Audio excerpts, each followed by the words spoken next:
Welcome back. UPSC mains का ये question paper है 2022 का। और आपको पढ़ के देख के लगेगा बहुत हल्का है, और है भी हल्का, इसमें कोई दो राय नहीं है। लेकिन आपका जब आंसर मैं कल इवेलुएट कर रहा था तो उसमें से 12 में से 8 लोगों के आंसर खराब थे। 3-4 लोगों के ठीक थे, वो भी 50-50%। अब आप सोचिए, इतना छोटा सा क्वेश्चन है और बहुत कॉमन क्वेश्चन है, लेकिन आप कैसे मिस्टेक करते हैं। मैं उस मिस्टेक की तरफ आपको लेके चलता हूं जहां पे आप मिस्टेक करते हैं और आंसर जो है खराब लिखते हैं। क्वेश्चन है कि पारिवारिक संबंधों पर वर्क फ्रॉम होम के असर की छानबीन तथा मूल्यांकन करें। छानबीन तथा मूल्यांकन मतलब एक्सप्लोर एंड इवेलुएट, दो वर्ड है इसमें। The impact of work from home on family relation. सवाल बड़ा कठिन नहीं है, बड़ा सिंपल है, लेकिन आप गलती क्या करते हो वो मैं बता रहा हूँ। पहले तो इसका मतलब आप समझ लीजिए कि क्या कहना चाह रहा है। कहना ही चाह रहा है कि वर्क फ्रॉम होम जो घर से काम हो रहा था कोविड के टाइम, उसका क्या प्रभाव पड़ा किस पे, पारिवारिक संबंध पे। पहली गलती आप क्या करते हैं, फैमिली रिलेशन में सिर्फ पति और पत्नी को फोकस करके आंसर लिख देते हैं। आप पति और पत्नी से बाहर जाते ही नहीं है। ये कह रहा फैमिली रिलेशन, ये नहीं कह रहा है कि पति पत्नी के संबंधों पर, हस्बैंड वाइफ रिलेशन नहीं कह रहा है ये। तो परिवार का मतलब खाली पति पत्नी नहीं होता है ना, उसमें और भी लोग होते हैं परिवार में। बच्चे भी होंगे, पुत्र पुत्री आपके। पति पत्नी का मतलब परिवार की डेफिनेशन में नहीं आता, उसे गृहस्थी कहते हैं, हाउस होल्ड। जब तक बच्चा नहीं होगा परिवार नहीं बनेगा, ठीक है ना, एक बच्चा जरूरी है। तो परिवार कह रहा है तो आप पति पत्नी तक ही सीमित रह जाते हैं, ये पहली गलती आप करते हैं। आपको दूसरा पुत्र पुत्री और इसके बीच का भी संबंध देखना पड़ेगा। तीसरा, आप परिवार कह रहा है तो अगर संयुक्त परिवार है तो उसमें दादा दादी भी आ जाएंगे, दादा दादी नाना नानी। अब आपका आंसर सही होगा कि आप इन सबको कॉग्निजेंस में लेके, संज्ञान में लेके, तब आप फैमिली रिलेशन की बात करेंगे। ठीक है, पति पत्नी तक रह गए तो फिर आंसर अधूरा हो गया, पहली बात। दूसरी बात कि इसमें ये कह रहा है कि वर्क फ्रॉम होम का जो इम्पैक्ट है उसका, उसको क्या करना है, छानबीन करना है। उसके इम्पैक्ट की छानबीन, एक्सप्लोर। एक्सप्लोर का मतलब उसको सविस्तार देखना है कि क्या हुआ क्या नहीं हुआ, क्या इम्पैक्ट पड़ा, कैसे पड़ा, उस सब चीज़ों का क्या असर पड़ा। ये सब चीज़ों को जो है आपको एक्सप्लोर करना है, ढूंढना है। समझ रहे हैं, एक्सप्लोर मतलब फाइंड आउट करना है कि क्या क्या पड़ा। तो पहले तो आपको एक्सप्लोर करना है कि क्या क्या संबंध जो है बने, क्या क्या संबंधों का स्वरूप बना, क्या क्या संबंध बिगड़ा, या उसका क्या आर्थिक महत्व रहा, क्या सामाजिक पारिवारिक महत्व रहा, वो सब चीज़ों को लिखना है। ये हो गया एक्सप्लोरेशन उसका, किसका, वर्क फ्रॉम होम का, फैमिली पे। और उसके बाद ये लिखने के बाद फिर उसका मूल्यांकन करना है, किसका, इसी का, कि वो सही हुआ है कि गलत हुआ है, उससे लाभ हुआ है कि हानि हुई है, कि दोनों तरफ से जो है कंक्लूड करते हुए तब आंसर लिखना है। तो इसमें देखिए सावधानी आपने यहाँ नहीं बरती थी, ये गया। दूसरा, आपने दोनों को मिला के एक साथ लिख दिया, ये गया। पहले आपको एक्सप्लोर करना है उसका इम्पैक्ट, अब फिर उस एक्सप्लोर जो आपने किया है, फैक्ट्स जो किया, उसका मूल्यांकन करना है, जिसमें सही गलत का वो करना है एनालिसिस, और उसके बाद आपको कंक्लूड करना है। तो ऐसे लिखेंगे तब जाके आपको सही स्कोर मिलेगा। और लिखने का ही मैंने तरीका बताया, और लिखा हुआ आंसर चाहिए आपको, तो आपको ऐप पे जाना पड़ेगा, वहाँ मिलेगा डिस्क्रिप्शन में जो लिंक प्रीसा IAS ऐप का है। दूसरा सवाल मैं बता रहा हूँ, ये सबसे आसान सवाल है 2022 का जो है, जो अब देखिए कितना जटिल हो गया आपके लिए, आप ऐसा सोचते नहीं है इसलिए आपका स्कोर घट जाता है। दूसरा कह रहा है कि उपभोक्ता संस्कृति के विशेष परिप्रेक्ष्य में नौ मध्यम वर्ग के उभार से टीयर 2 शहरों का विकास किस तरह संबंधित है? How is the growth of tier 2 how is the growth of tier 2, थोड़ा ऊपर कर लें इसे, हाँ 9वां नंबर 9th, कह रहा है कि how is the growth of tier 2 cities. अब इसमें फंसाया आपको टीयर 2 सिटी मालूम होगा तभी आप आगे बढ़ेंगे, नहीं तो वहीं रह जाएंगे। अब टीयर 2 सिटीज के लिए जो है आपको डेफिनेशन मालूम होना चाहिए। टीयर 1, टीयर 2, टीयर 3 सिटीज का क्लासिफिकेशन है। How is the growth of tier 2 cities related to the rise of a new middle class. ये हम पहले एक बार शायद पढ़ाए थे कि मिडिल क्लास क्या है। With an emphasis on the culture of consumption, 3 term इसमें है।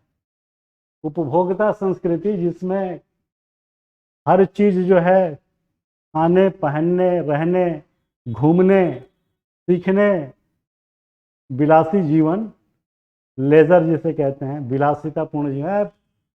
बाहर जो है पार्टी हो रही है, बाहर जो है घरों में फंक्शंस हो रहे हैं, बाहर डिफरेंट टाइप के गहने, कपड़े, मार जितना कंज्यूम करने का सपना हो सब पूरा कर लेना, गाड़ी घोड़ा, घर द्वार, है कि नहीं, नौकर चाकर वगैरह वगैरह। तो उपभोक्ता संस्कृति आप जानते हैं, और नहीं जानते होंगे तो ये आप जान लीजिए। तो ये कह रहा है कि टीयर 2 सिटीज का जो ग्रोथ हुआ, टीयर 2 सिटीज में कौन आता है? दिल्ली नहीं, छोटे शहर जो टीयर 2 में, जैसे आपका बेतिया, इंदौर, डिस्ट्रिक्ट हेडक्वार्टर समझ लीजिए, या ज़्यादा से ज़्यादा कमिश्नरी समझ लीजिए, उसके ऊपर मत जाइएगा। तो जिला स्तर या कमिश्नरी, प्रमंडल स्तर के जो शहर हैं, टीयर 1 में बड़े बड़े दिल्ली मेट्रो शहर, तो उस शहरों में कह रहा है कि टीयर 2 सिटी का जो ग्रोथ हुआ वो 9 मध्यम वर्ग के उभार से हुआ। How is the growth of tier 2 cities related to the rise of new middle class with an emphasis on the culture of consumption. ये न्यू मिडिल क्लास क्या है मैंने बताया था आपको, और उसके संपन्न होने से ये जो डिस्ट्रिक्ट लेवल के शहर हैं इनका कैसे विकास हुआ, और इस विकास में कह रहा है कि बल किस पे देना है? कंज्यूमरिज्म, कल्चर ऑफ कंजम्पशंस पे। क्रीडम कृत्वा घृतम पिबेत, खूब घी पियो चाहे कर्जा ही लेना पड़े। ये चरवाक फिलॉसफी है ना कि पैसा ना हो तो लोन ले लो, पैसा ले लो, उधार ले लो, लेकिन खाओ पियो मौज करो। तो इसका आंसर कैसे लिखना है इसको हम बताएंगे अपने ऐप पे। बहरहाल क्वेश्चन हमने समझाया आपको कि लिखना क्या है। लिखना यह है कि न्यू मिडिल क्लास को डिफाइन कर देना है, और उसके जो कंजम्पशन पैटर्न है जो क्यों बढ़े हैं उस पर नहीं जाना है, उसके कंजम्पशन की, खरीदारी की, उसके ट्रांजैक्शन की, उसके मार्केट इकोनॉमी के साथ जोड़ते हुए आपको बताना है कि टीयर 2 सिटी का विकास ऐसे हुआ। क्लियर है? आगे चलिए। ये भारत की जनजातीय समुदाय की विविधताओं को देखते हुए किस विशिष्ट संदर्भ के अंतर्गत उन्हें किसी एकल श्रेणी में माना जाना चाहिए? ये सोशियोलॉजी की क्लास में मैं पढ़ाया भी था, लेकिन ये चूंकि जनरल स्टडी की का क्वेश्चन पेपर है, तो ये कह रहा है कि given the diversities among tribal communities in India in which specific context, question देखिए, in which specific context should they be considered as a single category. Diversity तो है ही उनमें, बोली, भाषा, रहन सहन, कल्चर, शादी ब्याह, ये सब चीज़ें उनकी जो है अलग अलग, जनजातियों की अलग अलग है। माने जनजातियां जो पूरे देश की हैं इतनी बहुत सारी, इनकी अपनी खुद की जो है डाइवर्सिफिकेशन बहुत ज़्यादा है। इसका इसके साथ नहीं मैच करता, इसका इसके साथ मैच नहीं करता।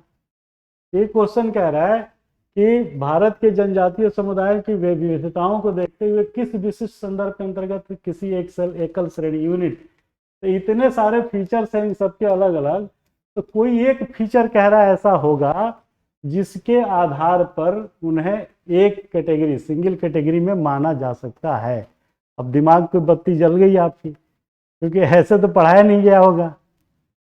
तो पढ़ाने के दौरान हमने बताया था, आपको ध्यान होगा, इंपीरियल गजेटियर ऑफ इंडिया जो सरकार, भारत सरकार की है, उसके तहत 5 क्राइटेरिया था जनजाति का डिफाइन करने का, जिसमें से एक क्राइटेरिया था कॉमन ज्योग्राफिकल एरिया, समान भौगोलिक क्षेत्र।